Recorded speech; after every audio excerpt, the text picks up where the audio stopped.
What's up, everybody? I'm your host, Coach Joe Strong, here to bring you another amazing episode of the Business of Strength podcast. We're going to hear the tips, tools, and interviews to turn your passion for strength into a profitable business you will love. Just another friendly reminder, because we haven't given you enough. September 18th and 19th, going down in Scottsdale, Arizona. We have our annual gym business retreat.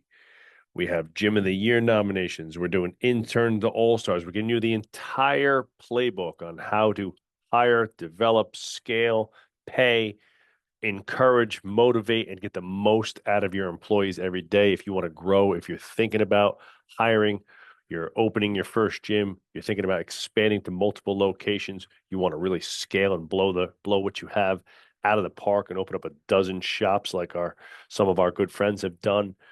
This is going to be a must-attend event for you. We're going to give you all the information that you need, all the blueprints and playbooks on employees. Plus, we've invited some of our amazing friends, Mark Ennis from Power Strength, Scott Carpenter, and many, many more. Tony Smith from the Garage Gym, and the cast of Business of Strength consulting clients that are coming. It's going to be a room jam-packed full of superstar gym owner entrepreneurs to learn from, grow next to, share stories and really build your network, so that you could build your net worth. So that's September 18th and 19th. Go to bosretreat.com. That's bosretreat.com and click the link in the show notes, and you got this. Let's go. See you in Scottsdale. Don't miss out.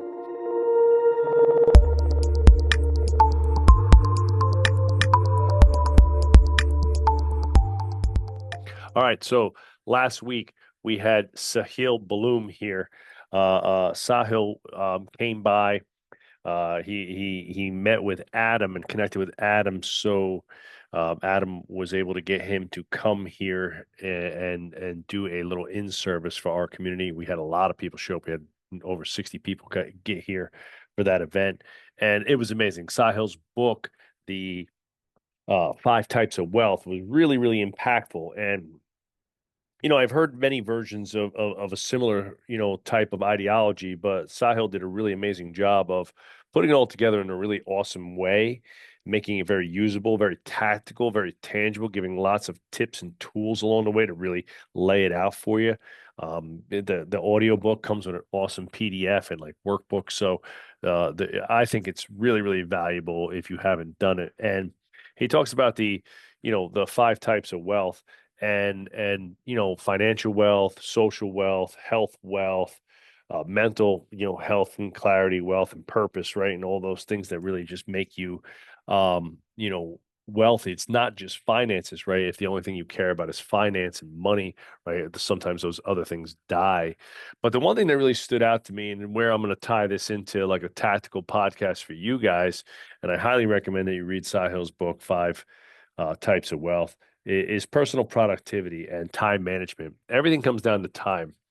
And Sahil tells the story of how, you can kind of fabricate time, with your decisions. And him and his wife had decided that they were kind of really tired of being away from their family. So they moved back across the country, and now they see their family, every week, all the time, and they have more time with them. And I think, like, one of the reasons why gym owners struggle so much is the coach owner paradox that we've talked about many, many times. And that's where you're the coach, head operator, head coach, head product guy, and you're on the floor a lot. And the time on the floor is time well spent, obviously, because that's the product, but it's time that you cannot spend growing the business and working on the business. So you cannot write an employee compensation plan while you're on the gym floor. You cannot write a yearly marketing calendar while you're on the gym floor. So there's this weird dynamic in the gym industry where the product is pulling you away from the ability to work on the business, right? And you have dedicated service times with your people.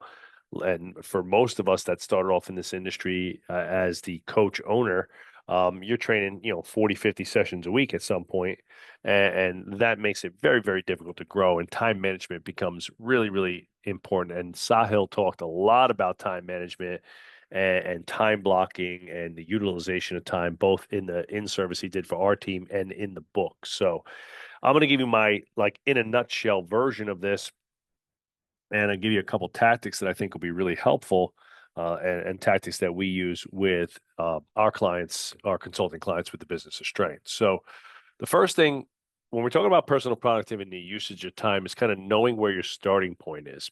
And if we go back a little bit let's go back one step further. The first step is knowing what you want to, what's important and where you want to spend your priorities. So, you can do a little audit on the items that you are doing in a weekly basis, and a time audit is critical.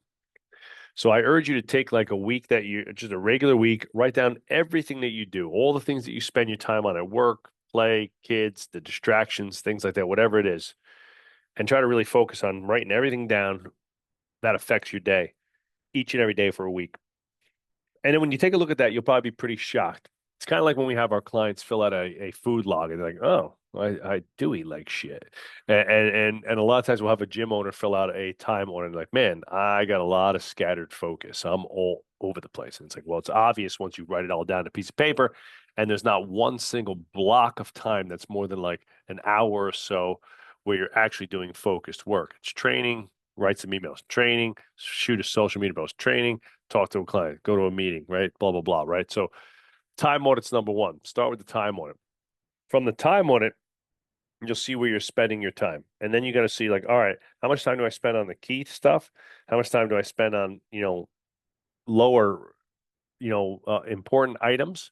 And how much time do I spend on stuff that I really shouldn't be spending any time at all on, those lowest priority items? And those things we either want to cut or kill or get off our plates as fast as possible. Those medium priority items, we might need to delegate those. We might need to level somebody up and train somebody how to do those for a little bit. So that might be something that we have to put on a worksheet that's, hey, this is how you do this. I want you to do this from now on type thing where you instruct them, delegate it out, show them how to do it for a period of time, and then let them run with it.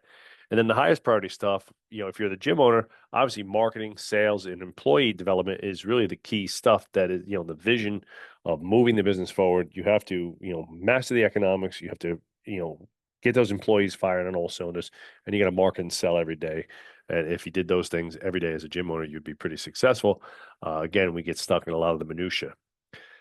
From the time audit, we decide which things we're doing the most and where we're going to prioritize them, and we have to really try to reorganize our schedule. And we call that an ideal schedule. That's not our own proprietary idea. That comes from Michael Hyatt, and that idea, the idea of the ideal schedule is that we're gonna create the ideal schedule based on what the business needs and what the highest priority items I should be doing every day and where they live on my calendar. So again, let's just say you're like myself and you're the head of marketing. We're like, all right, we got to get X amount of marketing done. I got to build in three to four 4-hour blocks of marketing time. So I'm usually doing about 12 to 16 hours of marketing in a given week, right? Whatever that might be, writing emails, creating a product, putting a new pamphlet together, meeting with our social media team, doing ad stuff. It really just depends on what the day is, right? But it lives on my calendar, and I know where things are. I have meetings at these times. I have my marketing blocks. I might have sales blocks in there. I might have a employee development block in there, right? And I'm putting these blocks in my schedule around my. Now, if you're still training people, you might have less time. Maybe it's a 2-hour block, right? But you have to have marketing and sales and leadership, marketing, sales, employee leadership, and financial leadership have to live on your calendar each and every week. Those four things cannot not be on a gym owner's calendar. Marketing, sales, employee development, financial acuity and clarity, right? And those things have to be on your schedule every week, whether it's an hour or 2 hours, but that's those four things need to be on the schedule. Now, in my opinion, you could probably get the financial stuff done in an hour, hour or two. Marketing, you probably need two-hour blocks. Sales happens every day. You probably need a 1 to 2 hour block every day for sales if you're the one doing sales, right? And so forth. But those are high priority items for a gym business, and in a lot of times we're trying to fit them in between stuff, and that's just not really a well organized. And when you're not well organized with your time, that's when you feel chaotic. That's when you feel stressed. That's when you feel compressed and anxious. Right? Oh my God, I'm blown. I got no time, right? So once we go from time audit We go to ideal schedule. The goal would be to execute the ideal schedule to as close to 100% as possible. That's not reality, but if you hit 80% for the year, you'd be absolutely crushing it. And then after that, it's your daily activity, right? So the daily activity is critical. We do a daily planner every day. Every night, you do a digest every single night, Sunday through Thursday, right? So that covers you through Monday through Friday. If that's your week, maybe you got to do a Saturday too. Maybe you got to do an extra day. It depends on the business that you're running and what stage of business you're at. Mine is Sunday through Thursday. Every night I take 15 minutes, look at the schedule for the next day, plan my blocks, fill in my blocks with the priority items that have to get done in those blocks. So it's like, hey, I got to write my open enrollment emails. Hey, I got to write my 6-week transformation emails. Hey, I got to, meet with the ads team, our social media team, and our tech and our CRM people to, sync up some of these things. Blah blah blah, whatever it is, right? So I'm putting all that stuff in the schedule the night before. So when I sit down in the morning, I have an execution plan ready to go, and I don't sit down at my desk ever and be like, what do I do today? All right, and you want to have a plan in place.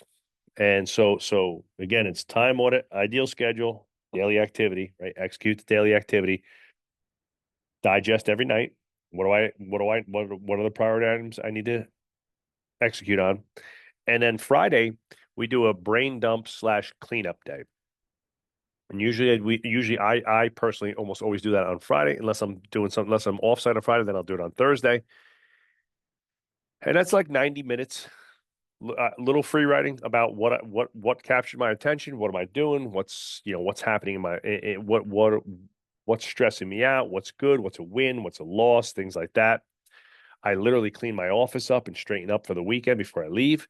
I plan my week ahead the next week. I look at the schedule. I get that stuff going. I reprioritize. I check the yearly marketing calendar, the big initiatives that we're running for the upcoming month. And it's like, all right, am I on track with everything? Let me check my marketing schedule. Okay, great. I have these things to do, blah, blah, blah. Okay, great. Oh, that's coming up really quickly. I better get ahead on that. Let me get an outline in the schedule next week to get that outline done. So I'm, starting to get the juices rolling out. I'm ahead of the game, right?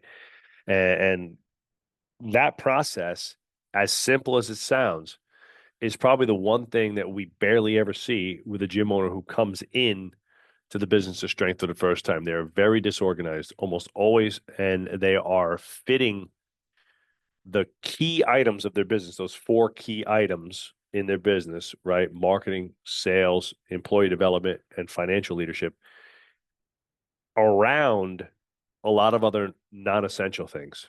And obviously the essential product of training, right? Which becomes hard. And a lot of times we'll say yes to a client that wants to come in because I know it's instant gratification, instant cash, and I'll cut my marketing block in half or out it altogether, and then it doesn't get done, right? And that cycle continues to repeat.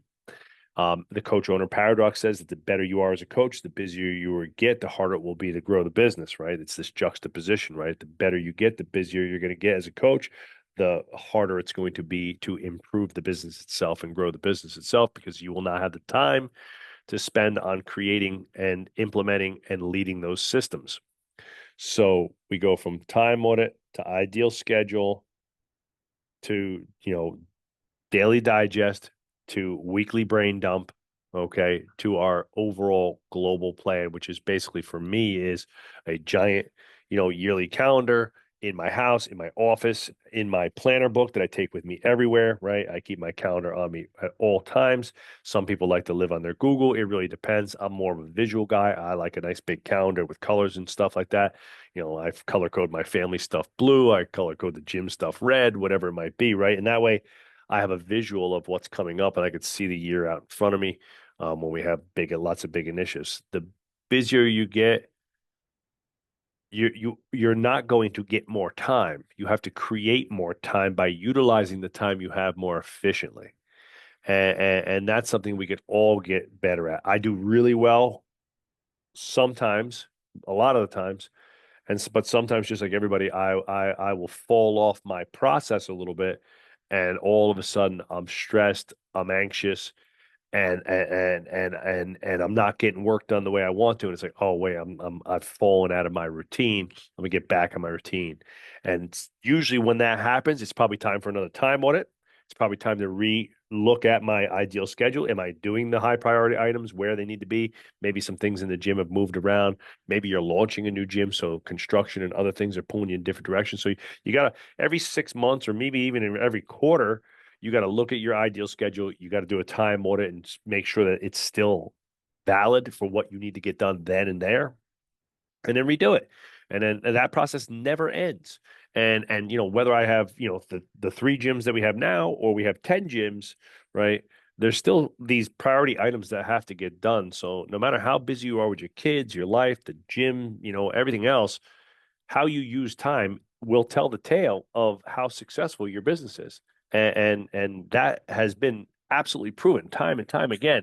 It's why there's so many books on, time organization, your ideal time, perfect day formula, all that stuff come. Craig Ballantyne, made a whole, living off of helping people organize their mornings to get more productivity out of them, right? And there's millions and millions of dollars and billions of dollars in the productivity space, right? For a reason, because we know that humans are easily distracted. And right now, and this was something that Sahil brought up, in his research for the book, companies like Google, Microsoft, Apple, right? They literally have departments of hundreds of people. Okay. Um, that are basically social psychologists and experts in human habits and activity that are fighting to steal your attention. They are trying to literally design the most addictive form of communication possible, aka the phone, right? Your social media and all the things that you have, right? And it is getting increasingly harder and harder and harder to stay focused. Now, if you can be one of the rare people that locks it down, sticks to the schedule for 1 year, I promise if you do this schedule for 1 year, quarterly uh, uh, uh, uh, um, time audit and ideal schedule, daily digest, weekly brain dump, you will be a killer because you will be able to stand out so far and above your peers who are distracted on their phones. They're worried about doing a TikTok video on the gym floor, and you're writing emails for your yearly newsletter and creating products and creating systems in your business, critical items. You will absolutely dominate your space in your community for sure, as we have done. And it really has come down to the focused use of time. Dan and myself talk about all the time, and we all fall into traps where we fall off the wagon a little bit. Again, it's just like everything. But the goal is that each time you get a little bit better, you stay a little bit longer. You get a little bit better, you stay a little bit longer. And the process keeps repeating. It keeps snowballing. It's better and better and better and better. And the most savagely successful individuals that I know are like lockdown militant with their time. And like myself, like Sahil, I'm the early morning guy. 4:30, I like to get up, right to the basement, get some quick exercise in, and then right to my highest priority items and get to work. And that way, if all I did is that thing that morning, my day's a win, right? The rest of the day could completely fall to shit, but I did the thing and I got the most important thing done. And so if that, this is a quick one, gang, and it really is just a for me to give you a reminder that whatever you want to get out of your business, it starts with you. It starts with the utilization of time and how much time you spend on the key items in your business, right? And if you're looking for growth, right? Obviously, there's, time spent on the product, time spent on leadership, time spent on marketing, time spent on sales. It has to live on your schedule. It has to live on the schedule. You cannot expect time to just magically appear out of thin air when you haven't booked it out, right? And just like we would tell our clients, like, hey, you want to be really consistent with your training, just commit to a Monday, Wednesday, Friday at 7 a.m. and let's try to stick to that all year long. And I'll take a person who trains 12 times a month, every day, twice on Sunday. Same thing for the gym owner who locks it down with their daily activities to, create action in the highest priority items that they have and focusly books time in their schedule every single week. This is when I do my finances. This is when I do my marketing. These are the times each day where I do my sales. This is when I create my employee systems. I have my employee meetings, right? And when the schedule is memorable, it's repeatable, and we start to create that snowball effect where it gets easier and better and faster and more predictable, and we could really churn out some great work. So everything you want to get out of your business starts with you. I believe personally that I've seen it personally with myself that it really starts with personal productivity and the utilization of time. Everybody, we all have kids. We have multiple businesses. We have lots of things pulling us in a different directions. So, if we can do it, you guys can do it, right? So, and if you're out there and you don't have kids and you're not married yet and you're stressed out about your utilization of time, it's only going to get worse. So, you got to nip that in the butt now and get clear with that. And if you're somebody like myself who has multiple business, has a kid, has family, then it becomes even more critical to make sure you book those things in because I also want to be a great dad and a great husband. So I don't want to just work, work, work aimlessly for hours and hours and hours. And I think that, you know, you can probably, most people can probably get what they normally spend 8 hours doing, Parkinson's law, in 4 hours, right? If I give you 8 hours to do it, you'll take all eight. If I say you got to get it done in four, you'll probably get it done in four. But because we have this 8 hour work week, people stretch it out. We go to lunch, we go to water cooler, we get some coffee, we go downstairs, we go to the bathroom, we hang out for a few minutes, blah, blah. We walk back, we do this, we do that. Get that shit done, get out of those habits, crush stuff, get it done, right? Grow your business, be a boss, don't be a wimp and get it done and get up early, right? Don't nobody telling me that they don't want to get up early and get it done. So that's my tip. Thanks to Sahil and his team for coming out and really educating us and inspiring us. We'll look for more. We filmed the whole thing, so we'll be getting that out to everybody, and we're really excited for that. So this is the Business of Strength. Don't forget September 18th and 19th. Come see us in Arizona. Take care, everybody.